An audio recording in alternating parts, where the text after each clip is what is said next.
Welcome to the Drew Yari Show.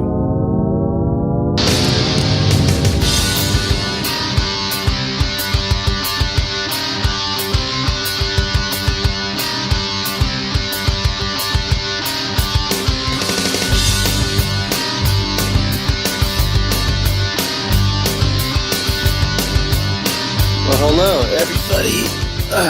It is Wednesday, 10:11 p.m. I know that's rather late for when I usually record. I usually like to record pretty early. Today has not been one of those days. Welcome to the Drew Yari Show. I am your host, Drew Yari. I don't know why I paused to say my name. Again, today's been not the best day. Here's a weird thing. I started a new job. Well, it's not necessarily new. It's a job that I had in the past, and then I decided to go back just as like a second job to make a little extra money. And it's at a warehouse. I'm not going to disclose the name of said company that this warehouse is at, but yeah, it's basically an old job I had. So I was scheduled from 9 to 3. And I mean, I kind of figured we weren't going to go by the schedule. I mean, usually we don't go by the schedule. I think the latest we may stay is maybe like an hour to just like clean or like move everything around. But fuck, I was there for damn near like half a day. I went in at 9, and then I left at 7:45. So that's like 10 and a half hours? Like, Jesus Christ. It was one of those days where it was just unusually busy. It's a Wednesday, and like, you know, the week after this week is when they start their summer schedule. And I don't know how it was so fucking busy. You just don't, and the weird thing is, we had, including myself, we had like 6-7 people, and there were I think there were 3 to 4 managers. You know, one was the actual manager, and like the other 3 were like assistant managers. And I don't know how we were so busy. I honestly don't. Like, it was one of those things where it's just like, I was already done with what I had to do, and I look around, I still see 4 people looking at clipboards, seeing what they have to do, and I'm like, Jesus Christ, like, how are you guys not done yet?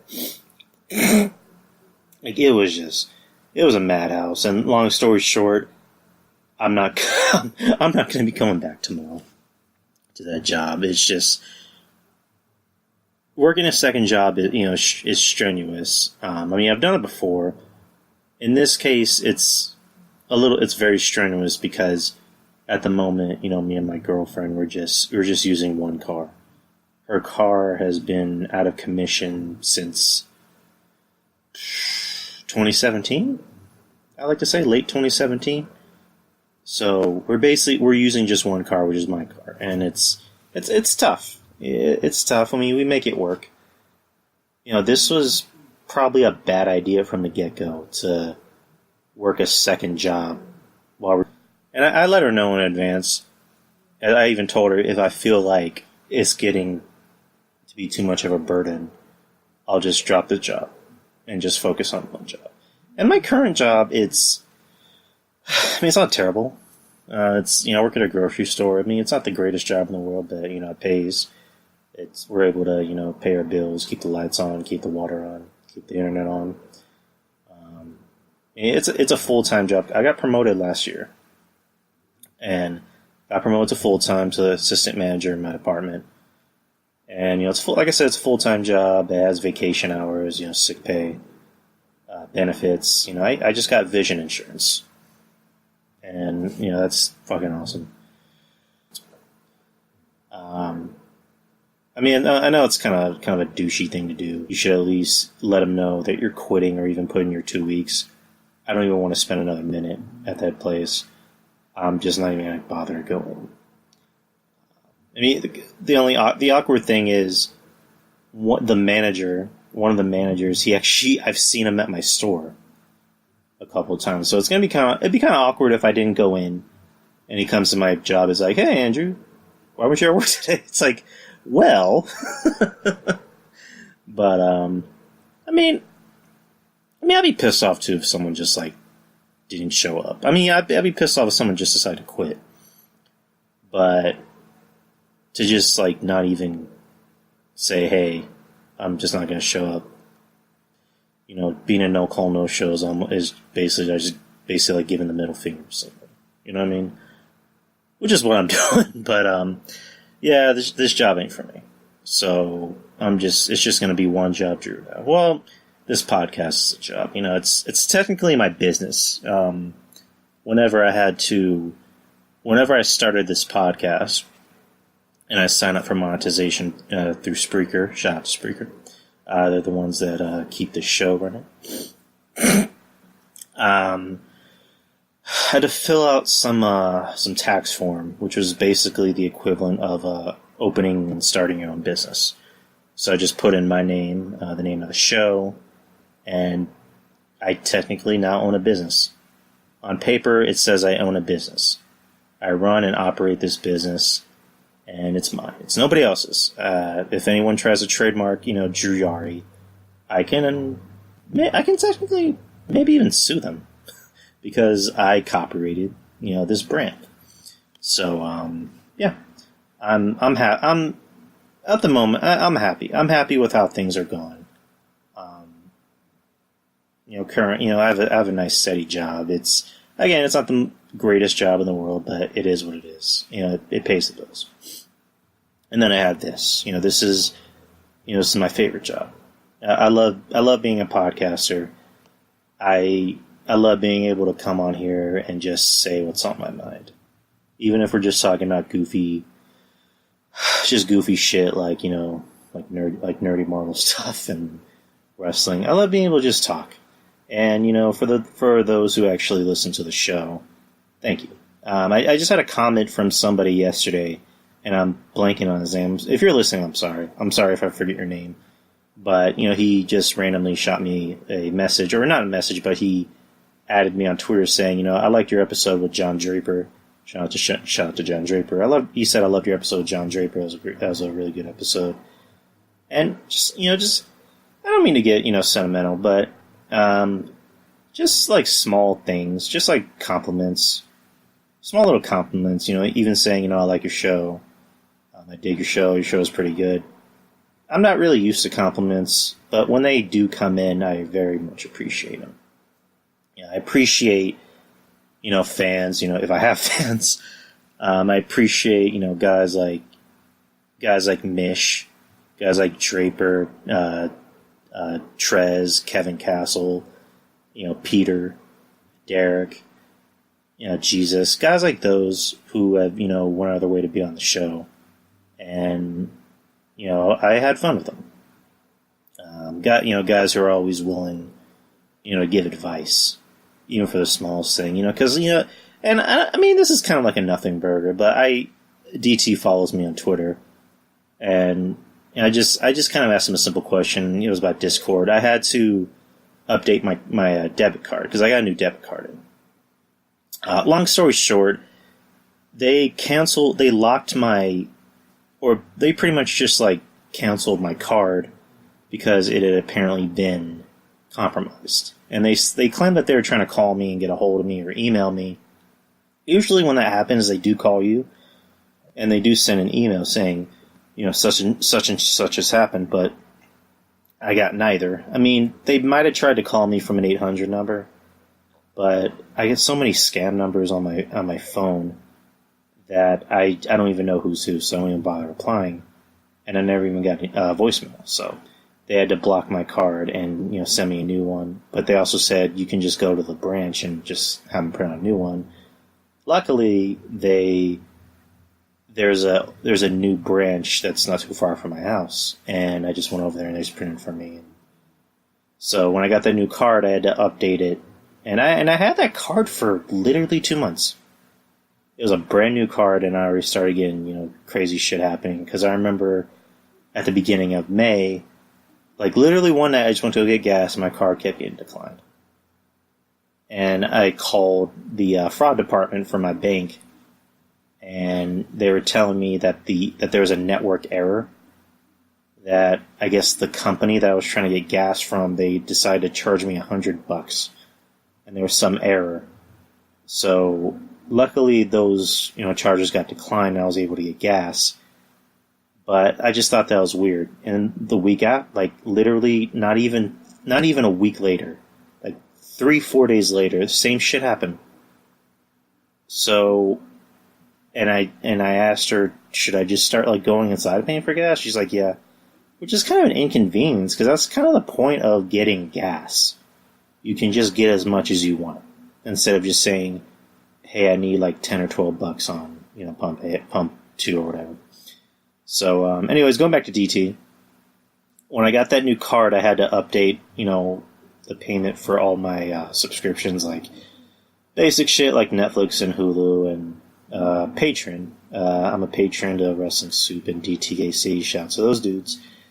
And because I had to update my card, it technically updated my pledge, and made it seem like I was a new patron. So I sent a private message to DT. I just said, basically explain the situation, like, hey, I went on Discord and I can't see the channel. Does that mean I have to, I guess, reconnect, or do you have to send me another invite? And he said, yeah, I'm going to send you an invite right now. And he, put the link in, and I accepted it. And I just said, thanks, man. He said, hey, no problem. Just small things like that. And I like DT. Granted, I don't agree with a lot of things he says. I'm not a political guy whatsoever. I respect DT, and you guys should too. I respect DT. I don't agree with a lot of some things he might say, but then again, how boring would this world be if we just agreed with each other? You know what I mean? It's like I said to Kevin when I had Kevin Castle on the show. Shout out to Kevin Castle. I'm doing a lot of name dropping. This is kind of weird. I'm doing shameless name dropping. But I had Kevin Castle, and I just talked to him. I'm like, I forgot what I said, but I was along the lines of, conflict. I think it makes a relationship work, whether it's a marriage or dating or just friendship. If you're friends with somebody or dating somebody and you guys constantly agreed with the same thing and just said, yeah, hey, what do you think about this? I agree. Yeah, Dave, I agree. I agree with everything you say. That would just be boring.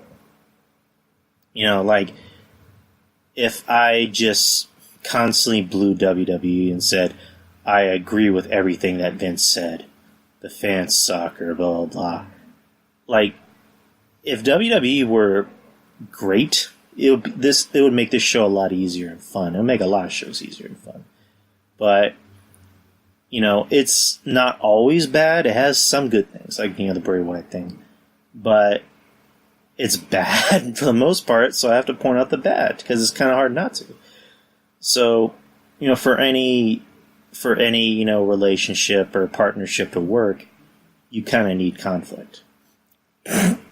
Which is what makes a lot of shows interesting. Like DTKC, Kevin, DT, they don't always agree on everything. Wrestling Soup, Joey, and Mish, they don't always agree with everything. Draper will say things that people don't always agree with. Same thing with, Kevin Trez. I'll even, Kevin Smith and Mark Bernardin on, Fat Man Beyond. They don't always agree with everything. Kevin makes it very clear that he likes everything, that he doesn't want to be negative. And then Mark is the one that has to go, well, this is why I didn't like A, B, C, and D. And it makes sense. I think that's what makes me respect people like, Mark Bernard or Kevin Castle or DTKC, is that they don't just say they don't like something for the sake of they don't like it. They'll actually come up with a structured argument as to why they don't like it. Again, you don't always have to agree with it, and I don't always agree with it, but I respect the fact that they actually have, facts. They actually did their homework.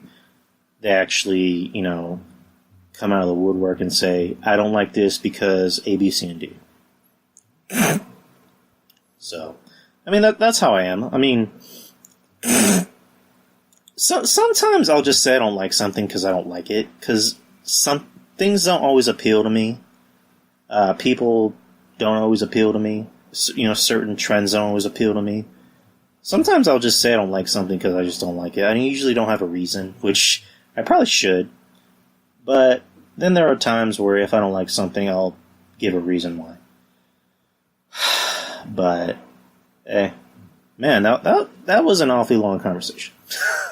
I'm already in 15 minutes. So, what the fuck just fucking happened? Hold up.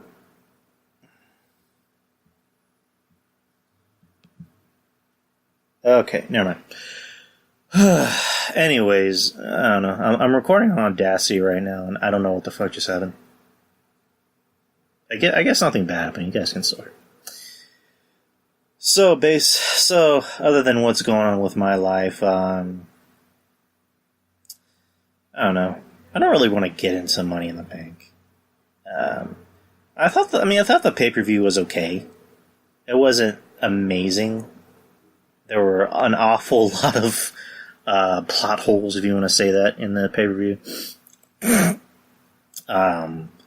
The big news of the night is Brock Lesnar. He came out at the end of the, or not the end, but like in the latter part of the men's Money in the Bank match, which was the main event. Mustafa Ali is literally about to grab the briefcase, and all of a sudden you hear Brock's music play. Brock just runs out and throws Ali. What the fuck? Okay. This fucking... I hate mouse. I hate cursor pads. Anyways, Mustafa Lesnar comes out and throws Ali off the ladder, grabs a briefcase, and he just kind of... What the fuck is wrong with this cursor? I'm literally not even touching the mouse pad, and it's just moving on its own. I guess maybe because I had something leaning against it. Anyways, I guess that's how little I cared about that pay-per-view, because other things are distracting me, or maybe my laptop's getting pissed off that Lesnar won. Yeah, Lesnar comes out and he just kind of has this like cheesy grin when he's on top of the ladder, saying "I'm back, baby," and yeah, it was a big pop. No one was expecting that to happen, so I can give him that. But supposedly the what's going on backstage is that nobody knew Lesnar was going to come out except for Ali. That they told the other wrestlers, including Ali, that Ali was going to win. But then they told Ali later in the night, Brock's going to come out and screw you over and end up winning the Money in the Bank. So, which kind of made sense because Randy Orton was the only one that was kind of standing up because the other wrestlers had to play dead. And then Randy Orton just kind of has this look on his face like, are you fucking kidding me? So, Brock's the Money in the Bank winner, which I don't see him just cashing in against someone who's, defeated. Brock kind of has this mainstay where he's like, I know I'm better than anyone because I'm Brock fucking Lesnar. Which kind of showed because the ratings for this past Raw were the highest it's been in a month, where it was a 2.6. In the first hour, I believe it had 2.6 in the first hour. And then even in the third hour had a 2.0, which is, pretty high because usually that third hour kind of staggers. Like it'll go down to like a 1 point something, but it actually stayed as a 2.0, which is pretty impressive. So, hopefully this is something that's more consistent, where they continue this writing. Maybe Brock was a reason for the ratings, boom. I don't know. Maybe it was, maybe it wasn't. Maybe it was the show around him that was good. I mean, yeah, Raw was okay. It wasn't the best. I mean, for whatever reason, Baron Corbin was in the main event. I don't know why. I don't know why. Putting Baron Corbin in the main event is not going to help in any way, shape, or form. It was him and Bobby Lashley versus Kofi and Seth. And then Brock comes out, and then Paul. You can hear Paul on the mic, saying Brock saying, "I say next week we come out and you pick who you're gonna cash in your briefcase against." And the rumor is that that they already kind of announced last month that it was going to be Brock and Seth at the Saudi Arabian pay-per-view. Was it Sands of Time, I believe? Which you can never underestimate how this company loves Brock. I mean, yeah, he does good for the ratings. I love Seth, but Seth is not really good for the ratings. As a matter of fact, someone said this, that he's actually the worst ratings champion. Like, he's actually the worst champion for the ratings. Because, Seth is a great wrestler. He works his ass off. But he's not very good on the mic. He's not terrible on the mic, but he's just not very good. And I love Seth. Same thing for Becky. I love Becky. But Becky is just, she's not very good on the mic. DT, someone pointed this out. Why is Becky doing this whole fake tough guy attitude? Like, why is she doing the whole, I'm just going to try and pick fights with anyone, whether it's a heel or a face? She did it, she apparently did it to Bayley, where she was trying to pick a fight with her, which I'm just like, come on, Becky, you're not Stone Cold. Like, Stone Cold pulled it off because Stone Cold actually had charisma and personality, and he fit the role. He looked like somebody you didn't want to fuck with. Becky, I'm not trying to say she's not a tough girl, but I don't buy it. It's coming off as too over the top. As far as like the rest of the Money in the Bank pay-per-view, Bayley winning the Money in the Bank women's match, which I didn't see that coming, but I was happy. I just assumed it was going to be like Mandy Rose, but Bayley won, which I thought was interesting. I don't know if this is supposed to be like a big fuck you to Sasha, which maybe it was, but then Becky she posted something from her Snapchat on her social media that showed her FaceTiming with Sasha, and Sasha and Bayley are good friends in real life. We all know that. Pretty sure this isn't her idea. It's obviously the company telling her or giving her that title almost to say, fuck you, Sasha, but, Bayley's not the one saying it. So, and also, pretty much, it's not really a spoiler, but later in the night, Becky had to defend both belts in back-to-back matches. She had a match against Lacey, which, and the match was okay. It was an okay match. Becky made Lacey tap out, and then Charlotte immediately came out, and they had a nice match back and forth. It was two pretty good matches, that Becky was able to get out of both women. Not to say that she can get a good match out. She can get a good match of Charlotte. Charlotte's heads and tails above all the women in the roster as far as wrestling ability, but she was able to get a good match out of Lacey. And then, of course, her and Charlotte had a good match. Lacey, while the referee wasn't looking, gave her the women's rights punch, whatever the hell you want to call it. And Charlotte pinned her, won the women's title, and then Lacey and Charlotte ganged up on her and beat her up. Immediately, I just went, yeah, Bayley's cashing in. And then Bayley comes out, saves Becky, and then decides to cash in the Money in the Bank. Here's the one thing I still don't understand about when people cash it in. Why is it when the wrestlers hand the briefcase to the ref almost looks like he's confused? Like, I say, madam, what do you have in this lovely briefcase? Do you have drug paraphernalia? Do you have your makeup? Do you have your tampons? Like, I don't get why they always look so confused. It's like, dude, I'm handing you my Money in the Bank briefcase so you can give me my fucking championship match. So I don't get. I mean, they want to add the suspension of like, are you sure you want to do this?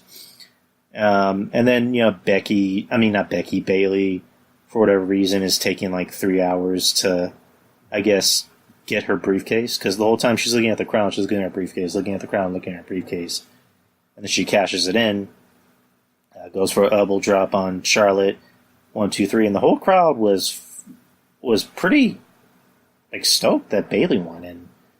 And as badly as the company has treated Bayley, she still gets a pop from the crowd. Because I pointed out, during the entrances for the Women's Money in the Bank, everybody except for Bayley did not get a pop or a reaction. Carmella comes out to her really bad moonwalk. If you're going to do a moonwalk, at least do it right. She can't even moonwalk. It's a bad moonwalk. She gets no reaction. She hasn't got a reaction since being on the main roster. And I'll always say it was a bad idea to split her from Enzo and Cass. That was a great act, but for whatever reason they decided to split them up. I don't know why, but I guess they saw Carmella as a thing, which, no. She got no reaction. Naomi with her halftime basketball entrance got no reaction. Dana Brooke, who's never got a reaction in her life, still got no reaction. I think I put on Twitter, you can hear somebody sneezing during her entrance. That's how much the crowd didn't care about Dana Brooke. And then you got Mandy Rose, who her entrance kind of puts me to sleep, because that's that weird song with that creepy Mandy. Like, it's just, you would think with the character she's trying to portray as a sex bot would have a better, entrance theme, but they just gave her this really boring theme. Natty.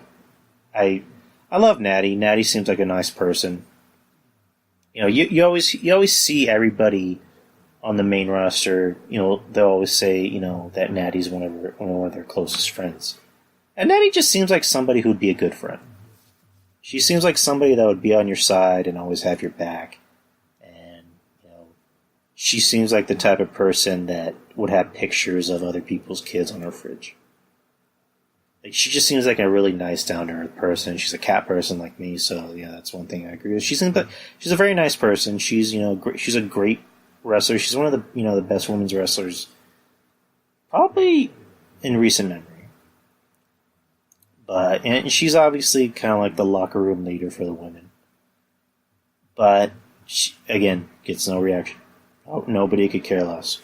Even with Brett's music playing, nobody cares. And who else was in the match? I'm forgetting. And then Bayley comes out. Bayley gets a reaction because people love Bayley. She has a good gimmick. The kids love her, the little girls love her, the men love her. She gets a reaction. She's one of the one of the better workers in the roster. And they have just kind of fucked with her for whatever reason. She should have been the female John Cena. And for whatever reason, they just decided to go in a different direction. They just constantly make her look like Butters. And that Alexa Bliss feud that they had 2 years ago, it didn't do her any favors. Speaking of Alexa Bliss, Nikki Cross replaced her in the match. I like Nikki, but again, it's a very over-the-top character. And I like over-the-top characters, but just her weird yelling and acting like a crazy person, again, it just seems like it's very forced. I see her doing that on TV, and yet I look on her Instagram, she's posting like modeling photos where she's out of character, which I'm just like, this doesn't really help your case, And she's a very pretty girl. They don't do her any favors making her look like a nut job. But she's a very pretty girl. I like her. But yeah, going back to Bayley. I like Bayley. I'm glad that they decided to give her another run. How long will it last? I don't know. But hopefully it's not one of those things where she becomes a transition champion. I kind of hope they give her a better run.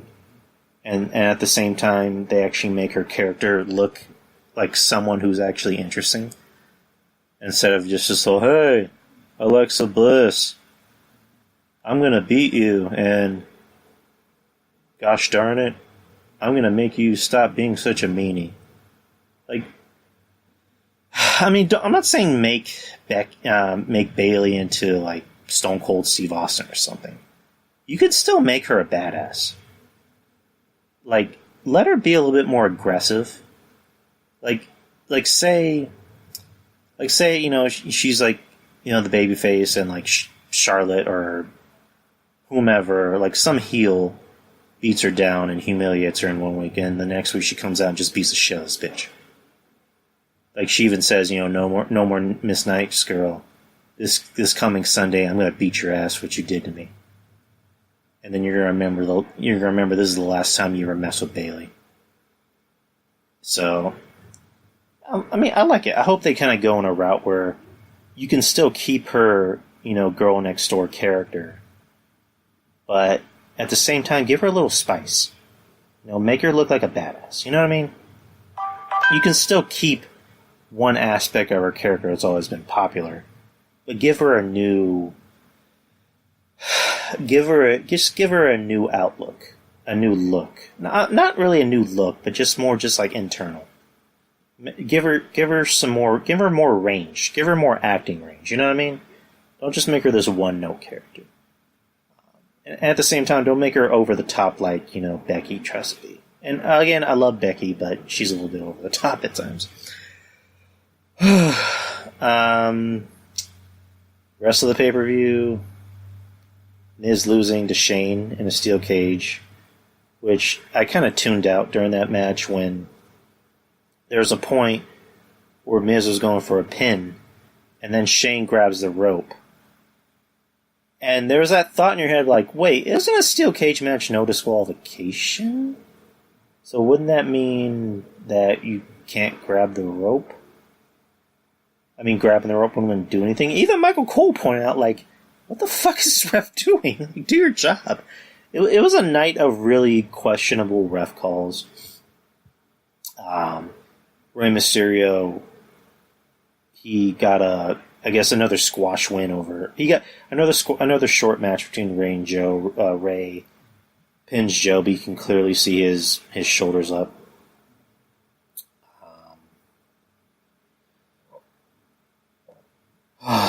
Who else was out? I didn't really watch the pre-show. Honestly, I forgot there was even a pay-per-view that night. Because that's how little I care about the pay-per-view. Again, I haven't really been watching the shows, mainly because I've been working, but also because the shows are pretty bad. But again, I on Sunday, when I was working that Sunday, it literally popped up in my head. Wait, there's a pay-per-view on tonight. So, and I'll always watch the pay-per-views. I just have a hard time watching the shows. I didn't really get a chance to watch SmackDown. The only thing that was made of news was that Dolph Ziggler returned after being gone for how long has he been gone? I believe he's been gone. Last time I remember seeing him on television or on anything was in the Rumble, and that's literally it. And now he's going to feud with Kofi because I don't know. It'll be a good match, but Dolph Ziggler, just nobody really cares. And that's what I put on Twitter for his promo. Nobody cares. For whatever reason, they just keep giving Dolph everything. And I'll never understand why, because they tried to do it before and then he got hurt. And maybe the concussion he had, had a role to play in just how underwhelming he's been as of late. He puts on very good matches. That's one thing you can't take away from Dolph. He's a great performer. He can put on great matches with anybody. And he sells like a motherfucker. But just him in the spotlight just will not work. He's not a terrible promo cutter, but it falls flat. Because you already know what's going to happen. Dolph's always put in the main spotlight, but it never actually works because Dolph isn't a top guy. He's a mid-carder at best. I mean, well, not really best. Yeah, he kind of belongs in the mid card, but just him in the spotlight, for that WWE Championship, it just doesn't work. The last time they tried to do it was him against Dean at SummerSlam about 3 years ago, and it had promise to it, but then the match just fell flat. It was very underwhelming. I mean, one can argue maybe it was Dean, or maybe it was Dolph, or probably both. But, I mean, yeah, I don't know when they're going to wrestle. Maybe at Saudi Arabia or maybe at the pay-per-view after that. But I'm not really looking forward to a Dolph and Kofi feud. Again, I'm pretty sure the match will be good. But just the feud, I just don't give two shits about. I mean, they obviously got to give Kofi something. Because he's already done with Kevin Owens. I don't know what they're going to do with Owens. I don't know what he's going to do after that. I mean, I kind of agree with most people. I'm just waiting for him to drop the title to Roman. I have a feeling that's going to be the SummerSlam main event for SmackDown. Kofi and Roman. They're going to give it to Roman. There's really no ifs, ands, or buts about it because they want to tell that story of, he was champion, then he had to drop the title because he has leukemia, and now he's back, and he fought his way back to being the WWE champion. It makes sense because Roman, ever since he's been back, no duh, he hasn't been the same. It seems like something's missing.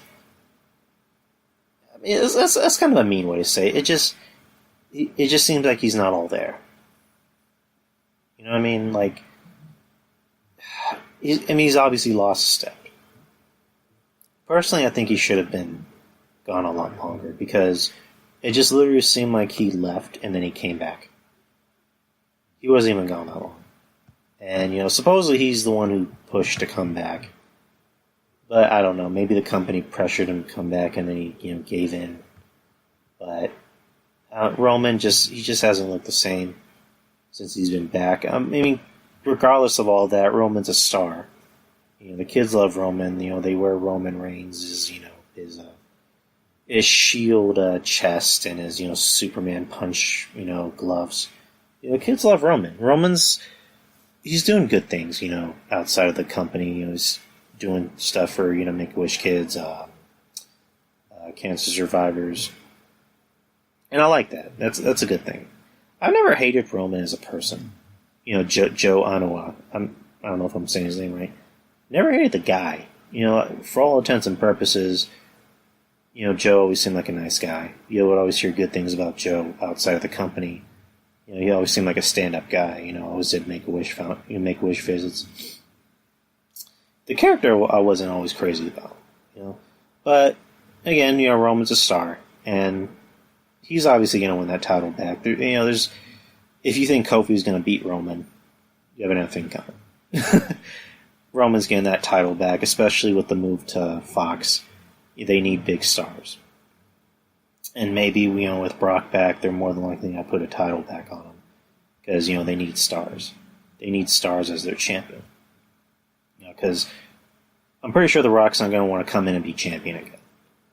Same thing with Goldberg. They're just bringing Goldberg for that Saudi Arabia pay-per-view because that's for a different reason. Because the Saudis want to see the superstars of yesteryear. That's why the main event is going to be Goldberg versus The Undertaker. Which is a pay-per-view that would have been awesome 10, 15 years ago. Or a match would have been good 10, 15 years ago. But for us wrestling fans, it's like, yeah, this match isn't maybe. I'll be surprised if this match is like 4 minutes. Because Goldberg, the whole point of Goldberg is that he can destroy, destroy and squash people in, 5 seconds.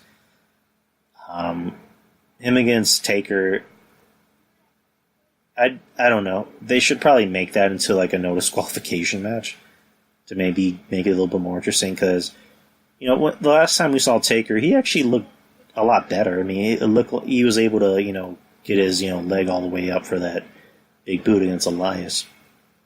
So I don't know. maybe he'll do a good job out there. Goldberg, is always in sick shape. He's always been in sick shape, even at in his 50s, he's in sick shape. But we're not expecting a 5-star classic with Kenny Omega and Okada. This is just a match that the Saudi Arabian fans want to see, because they like Goldberg, they like Undertaker. I like both guys. I'll probably watch the match just out of nostalgia, because I was always a Goldberg fan as a kid. I was stoked when he came back. I've always liked the Undertaker. So as a wrestling fan, it's fun to watch. I'm not expecting much out of it, but it'll be fun to watch. Anywho, I guess I don't know. Well, what else are we going to talk about? Ashley Massaro. For anyone that doesn't know, last week it was announced that Ashley Massaro had passed away. They found her in her home, and it was just announced that her death has been ruled suicide by hanging. She was 39 years old. She actually had a kid. She had a 19-year-old daughter. If I'm getting that right.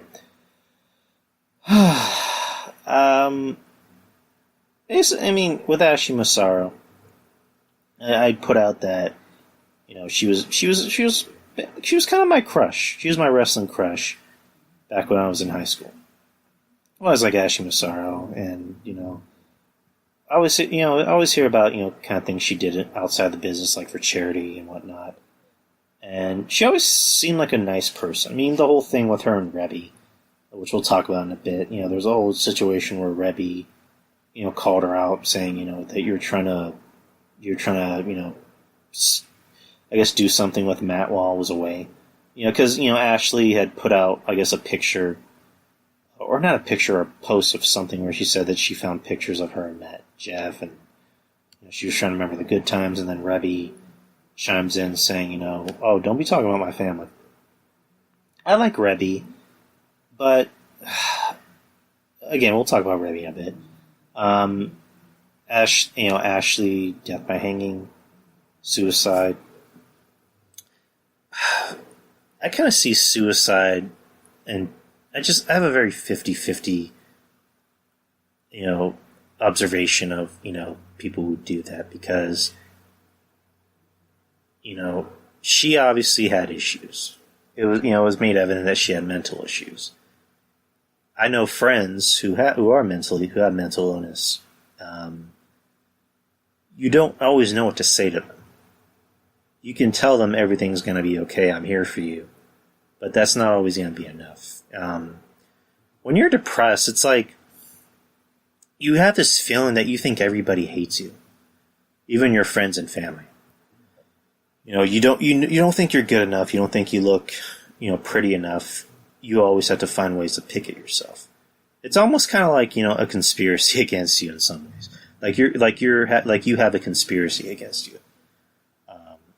If there's anyone who listens to the show who has mental illness, I'm not trying to be, ignorant or disrespectful.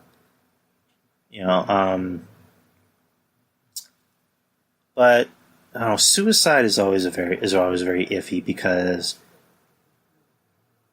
I see it and I just can't help but think, how arrogant can you be that you're leaving behind a daughter that needs you?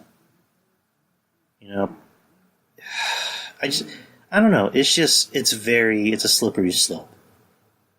Because you hear about people who do this, and you'll always hear they're survived by their spouses, their families, their friends. The family part is always what gets me. I'm like, why would you leave your kids behind? Why would you leave your family behind? I understand. I don't understand what you were going through, but how could you be that selfish and leave your family behind?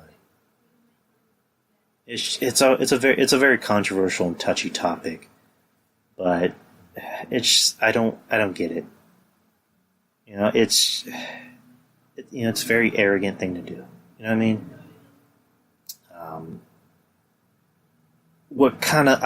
Here's the thing about Ashley Massaro.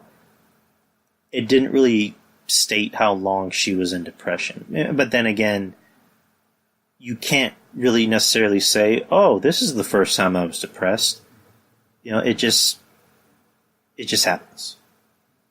Like, you can't really pinpoint an event. I mean, you could.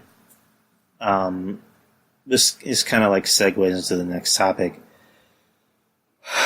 Not too long ago, she was a part of a lawsuit that was suing the WWE, where she said on one of the overseas trip to Iraq or Afghanistan, she had been assaulted by one of the military people overseas in the Middle East. She released an affidavit. An affidavit was released where it just goes into really in-depth detail, graphic detail of what happened. And I'm reading this, I'm just getting a real sickening feeling in my stomach. Basically, what happens, I won't really say everything that happened. Basically, what happened is that she was along with Maria Kanellis, Ron Simmons, someone named Gary. I'm not really too sure who Gary is. I believe Jimmy Hart.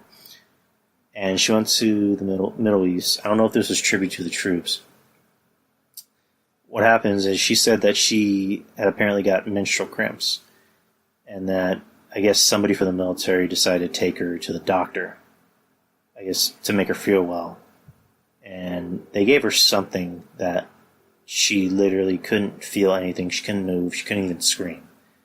And then a guy came in dressed as a doctor and said, it's my birthday, and then proceeded to rape her. And it was just a sickening feeling just to read everything she was describing. So when she gets back to the States, she tells Vince McMahon about it, and he tells her to pretty much drop the case. And this is what pissed me off, was that he was telling her, I don't want to ruin the relationship we have with the United States, Army or the armed forces. And also from now on, you're not going to go to any of those meet and greets overseas in the Middle East. But also, don't let one bad experience sully your view on the armed forces. Which I'm just like, if that's true, then fuck Vince McMahon. One bad experience.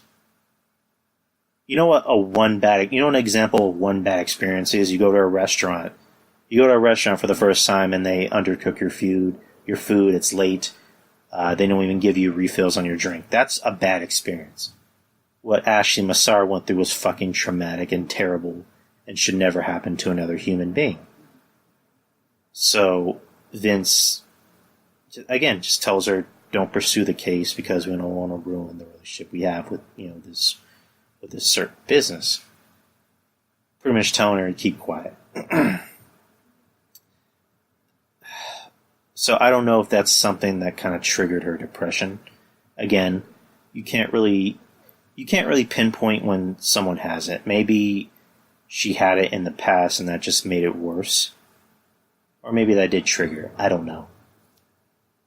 Just overall, it sucks when somebody that young dies and they decide to take their life, leaving behind, a legacy. They have a family. As a 19-year-old daughter. Obviously, rest in peace, but it's a very touchy subject, and I don't really talk about it too long. I don't want to make this show depressing. It's just something I don't want to get off my chest and talk about. Again, I'm just being honest.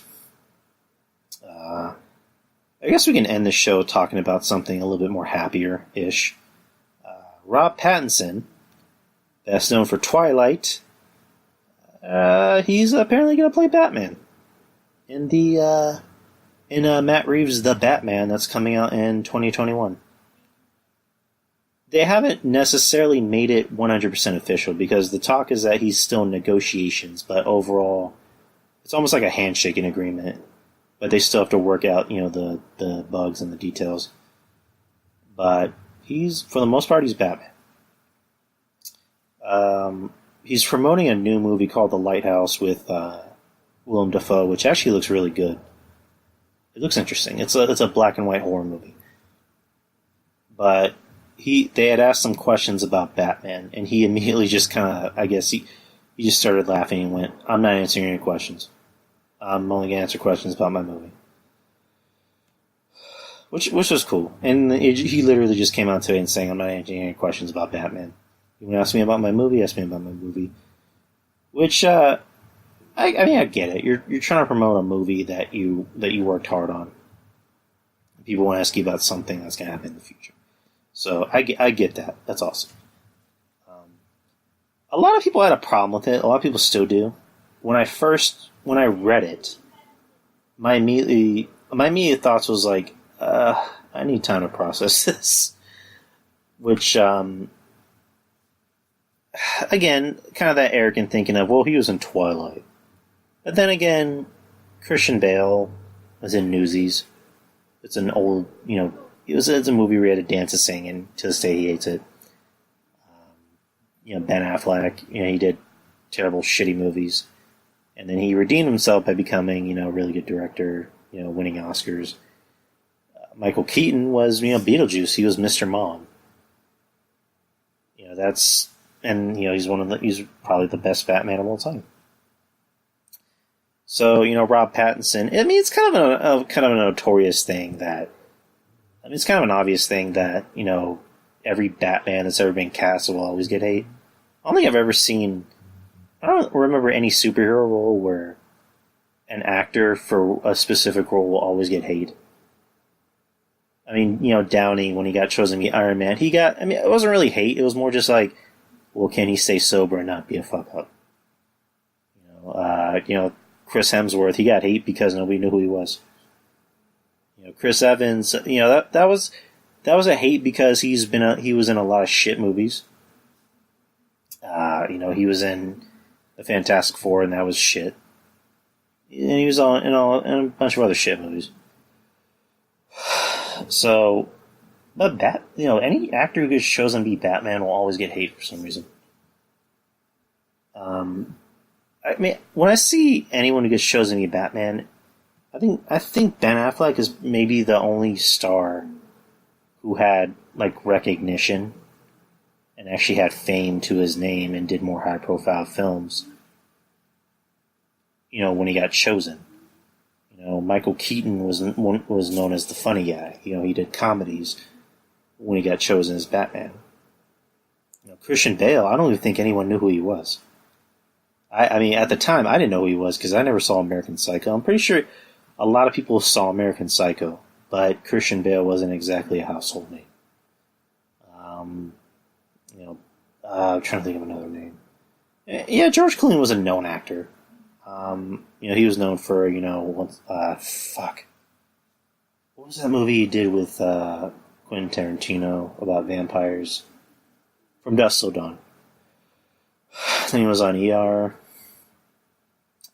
Val Kilmer, again, another known actor. Top Gun. Tombstone. So, is it Tombstone or is it The Good, Bad, and the Ugly? I think it was Tombstone. So, known names. And, Ben Affleck, he got a lot of hate for, Daredevil. I think it was mainly for Daredevil, which I think was stupid. And then for other movies like Geely and Reindeer Games. And then he, pulled a 180 and just became this very, well-respected director in Hollywood. And he, his acting chops, got better. Same thing with Rob Pattinson. Rob Pattinson, there's a critic who said, if you look at his movies that aren't Twilight, he's actually a very good actor. He's done a lot more indie films, art house films. Not big budget films since Twilight. I remember I looked up a clip, he was on Stephen Colbert. And Stephen Colbert asked him, why don't you do any more, blockbuster movies, big mainstream movies? And he kind of just said, I'm kind of more interested in just picking movies I want to do. I'd rather just be able to pick my roles and just have fun with them and, be able to, do something creative instead of just being stuck in, one role and get, paid a dig ton of money for it. I mean, he didn't exactly say that, but basically he just wants to pick roles and have fun. He wants to be able to act, which I understand that. Last night I watched a movie he did. It was called Good Time. Good Time or Good Times. Not the TV show, but Good Time, where he's basically kind of like kind of this lowly, kind of a loser, criminal, trying to get his brother out of jail. And he looks completely different. You can never tell it's him. Sometimes you kind of forget it's him. He gets so lost in the role that he's actually very good. He's very good in the movie. And there's other good films he's done that people have talked about. Like Water for Elephants, they said he was actually pretty good in that. And a bunch of other roles I'm forgetting. But, he's a very good actor. Yeah, he has acting chops. I'm pretty sure they wouldn't pick somebody to play Batman that would suck at acting. Again, Bale had always been known to be a good actor. Ben Affleck, he picked shitty roles, and then before that, he was, starting to become a very good actor and, win Oscars as being a great director. So, they wouldn't just pick any schlub to play Batman. That'd be like picking me to play Batman. But Rob Pattinson, I'm looking forward to it. When it actually happens, I'm looking forward to it. I think he can knock it out of the park. Again, they haven't really officially said, is he going to replace Ben Affleck completely? Because, the talk is that the Batman will be a prequel. It will be set in the 90s, where he's just Batman starting out. And, there was also talk of, Affleck returning to the role to, I think, a Justice League sequel, or to maybe even direct a Batman. And my girlfriend, she said something that just, it still makes me laugh when I think about it. That he should just come out and say, fuck you, I'll make a Batman movie on my own. Just call it "Fuck You, I'm Batman." That'd be fun. That'd be awesome if literally he turns to the screen and just goes, "Fuck you, I'm Batman." I'll be down for that. And that's a movie I would want to see. So yeah, Rob Pattinson, I'm looking forward to it. The more and more I think about it, the more and more I like it. It's something different because they could have easily just said, "We'll cast John Hamm in this role," and that would have been the end of it. No, they decided to try something different. It was like when Nolan thought outside of the box and cast Heath Ledger as the Joker, which people shit on because they just looked at him as a pretty boy actor. And then he came out and just blew everybody away in that role. Because he realized, guys, I can actually act. Same thing with Rob Pattinson. Rob Pattinson, I think he can knock it out of the role. And, pretty much just guys, I can act. I wasn't just Edward Cullen for the rest of my life. I've done other shit. So I'm looking forward to it. And the movie's supposed to come out in 2 years. So, and anyone that knows me knows I'm a Batman, fanatic. So, yeah. I guess that's really it. That's really all I had to talk about. It was a relatively short show. Again, guys, I just mentally and physically I'm not feeling too well. I didn't just want to cancel the show. I've already canceled a show before. I don't want to keep doing it. I don't want to make it a habit. I'll use my sick days I'll use my sick days as, on something that's, a little bit more important. But I decided to make a show for you guys because, again, I appreciate my fans. If I have any fans. But, yeah, thanks, guys. Shout outs to anyone who listens to the show. Shout outs to people who support the show. Wrestling Soup, DTKC, Trez, great friend of the show. John Draper, great friend of the show. Architect Podcast with Derek and Irvin. I love Derek. Derek's one of my closest friends. The Peter Position with Peter. He also has Bops and Bangers. Peter's another good friend. I've known him for an awfully long time. Texas Podcast Massacre. It's a podcast for horror. They talk about horror movies. If you're a horror fan like me, you'll love it. Mitch Nit. I call him Nit. Mitch, Nate, and Lisa. Good friends of the show. My Texas brethren. And Tyler the Trademark. He has the Hipster City podcast. Another good friend of the show. Shout outs to the False Count Radio with Andrew Carlick. He seems like a good dude. And that's really about it. That's really all I have to talk about. That's all my shout-outs. If I'm forgetting someone, I'm sorry. I love you all. I love everybody. I love everybody too much. Anyways, thanks, guys. I will be back next week, and take care.